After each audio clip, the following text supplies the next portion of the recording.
One of China's top telecom companies is crying foul over the U.S. government's decision to ban American firms from providing components or software to ZTE. As we reported, the ban was imposed this week by the Commerce Department. And as Eunice Yoon reports, ZTE is making its opposition known. ZTE's chairman called a press conference today to protest a 7-year ban imposed by the U.S. Commerce Department. The ban blocks American companies from selling components to the Chinese smartphone maker.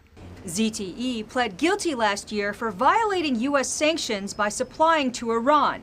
The company agreed to pay a hefty fine of $900 million and to take steps against the employees involved.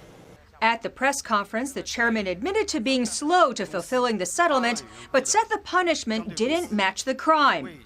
Such sanctions could put the company into a coma, he said. We resolutely oppose such an unfair, unreasonable punishment, and especially the act of politicizing trade. The smartphone maker said it would use all legal means necessary to safeguard its rights. There are two competing reactions in China to ZTE's case. One is the attempt to whip up nationalist sentiment to support the company and China's high-tech industries. In the state media, the China Daily ran a headline that reads, "The U.S. action against ZTE aims to hit China's 5G advantages." At the same time, the case has shaken up some people here about the dangers of getting into a trade war with the United States because they realize that the U.S. makes a lot of products that the Chinese need.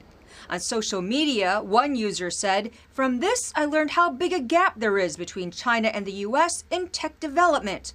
Another says, "Only when you have high tech can you have a say." Experts here have been calling for China to speed up its efforts to develop its own homegrown chip industry. For Nightly Business Report, I'm Eunice Yoon in Beijing.